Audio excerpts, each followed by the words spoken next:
ሰላም ሰላም፣ እንዴት ናችሁ? የሚስጥረኛ ሚዲያ ተከታታይ ቤተሰቦቼ እንዴት ናችሁ? እግዚአብሔር ይመስገን፣ ክብሩ ይስፋ ለመድኃኔዓለም። እኔ ደህና ነኝ። ታኅሳስ 13 ሊቀ መላእክት ቅዱስ ሩፋኤል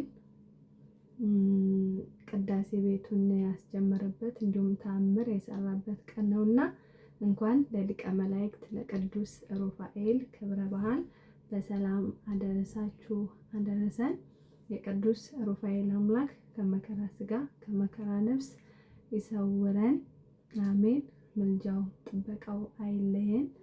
ፈታሒ ማኅፀን ቅዱስ ሩፋኤል ከክፉ ነገር ሁሉ ይጠብቀን። በምንወጣበት በምንገባበት ሁሉ ቅዱስ ሩፋኤል ይጠብቀን።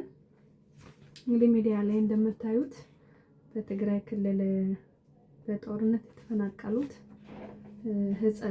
ሕጸጽ ነው በሚባለው አካባቢ በረሃብ በችግር እየተሰቃዩ ያሉ ወገኖቻችን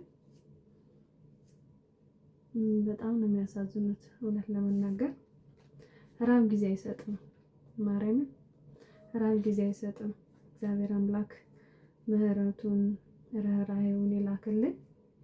በማንኛውም አካባቢ በማንኛውም ክልል ያሉትን እግዚአብሔር አምላክ ይጠብቅልን። የሰው ልጅ ምግብ አጥቶ በራብ ሲሰቃይ እንደ ማየት ልብ የሚሰብር ነገር የለም እና ሁላችንም በያለን አቅም ማገዝ እንዲሁም በጸሎት ማሰብ፣ አቅም የፈቀደው ማገዝ፣ አቅም ያልፈቀደው ደግሞ በጸሎት ማሰብ እግዚአብሔር አምላክ እነሱን የሚያግዛቸውን ሰው ከረሃብ የሚታደጋቸውን ሰው እንዲያጋጥማቸው በጸሎት ማሰብ ትልቅ ነገር ነው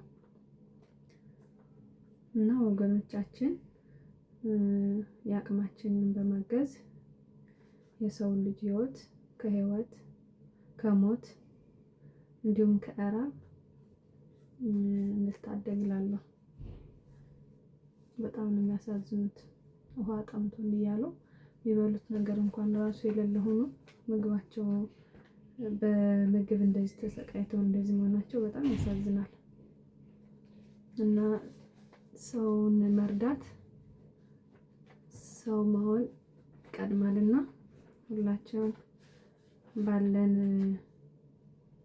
በያለንበት ሁሉ ማገዝ በጸሎት ማሰብ ያስፈልጋል።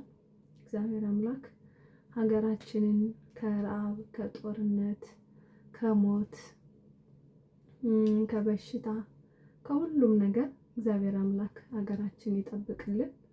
ሰውን ለመርዳት ሰው መሆን በቂ ነው። እከሌ እዚህ ነው እከሌ እዛ ነው መባል አያስፈልግም። ሁላችንም ሰው ነን። ሰው እስካሁን ድረስ ለሰው ማሰብ ግዴታ ነው ብዬ አስባለሁ እኔ እና የዚህ ሀገር እንትን ነው የዚህ ሀገር እንትን ነው የሚባል ነገር የለም። ረሃብ ጊዜ አይሰጥም እና በረሃብ ሲሰቃዩ ሲሞቱ በጣም ያሳዝናል። ሁላችንም ነግበኔ ነው። ነገኛ ምን እንደሚያጋጥመን አይታወቅም እና እንደዛ ነው እላችኋለሁ ውዶችዬ። ሀገራችንን ሰላሙን ፍቅሩን ያምጣልን። እግዚአብሔር አምላክ ሀገራችንን ሰላም ያርግልን። ሁላችንም በያለንበት እግዚአብሔር አምላክ ይጠብቀን። ሰላሙን በያለንበት ሰላሙን ፍቅሩን ይስጠን። በረሃብ በበሽታ እንዲሁም በጦርነት በየሐኪም ቤቱ ያሉትንም እግዚአብሔር አምላክ በምሕረት እጁ ይይልን። እንዲሁም ለተራቡት እግዚአብሔር አምላክ እነሱን የሚያግዝ እነሱን የሚረዳ ይስጣቸው ይርዳቸው እንላለን። ሀገራችንን ሰላሙን ፍቅሩን ያምጣልን ውዶችዬ። በሌላ ቪዲዮ እስከምንገናኝ ድረስ ሰላም ሁኑ።